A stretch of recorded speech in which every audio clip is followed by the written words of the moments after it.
Police કર્મી મિત્રોને કહું, મને ફરિયાદ કરવા બદલ કોઈ પણ પોલીસ કર્મીએ પોતાની આંખની ભ્રમર મારા માણસ સામે ઊંચી કરવાની નથી.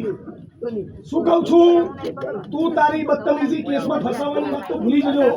આંખની ભ્રમર ઊંચી કરી તો તને છું ને હું છું. મારા જગતનું કોઈ કામ નથી લડવા સિવાય. ચૂંટણીનું રાજકારણ બી 1, 2 ને 3 ને બધું 1, 2 ને 3. હું લડીશ એટલે તમને યાદ કરાવીશ કે લડત કોને કહેવાય. અને તમે પણ આ 1 મહિનાની અંદર સજડબમ ચોખ્ખું ચણાક ના થાય તો આનાથી 5 ગણી સંખ્યામાં 5000 માણસો લઈને આવવાનું છે. એની તૈયારીમાં તમે રહેજો. અને એ વખતે તમે તૈયારીમાં નહીં હો તો ફરી મને યાદ કરતા નહીં. હું નવરો નથી. બરાબર? આટલું કીધું.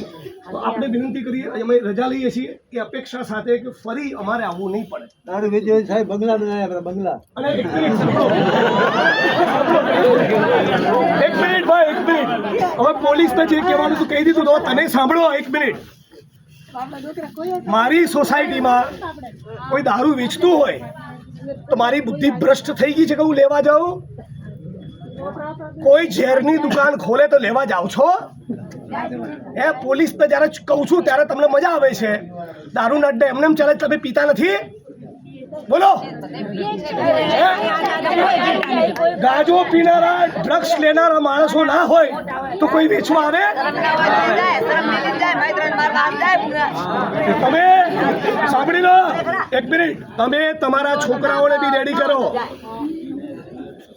બરાબર? જો ડ્રગ્સ એટલું ખતરનાક વ્યસન છે ને, પોતાની માની ગળાની ચેન લોકો તોડી લઈ જાય છે.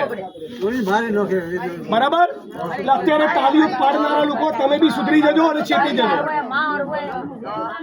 આ બધી બહેનોએ ફરિયાદ કરવી પડી છે ને કે તમારા માટે સારું નથી.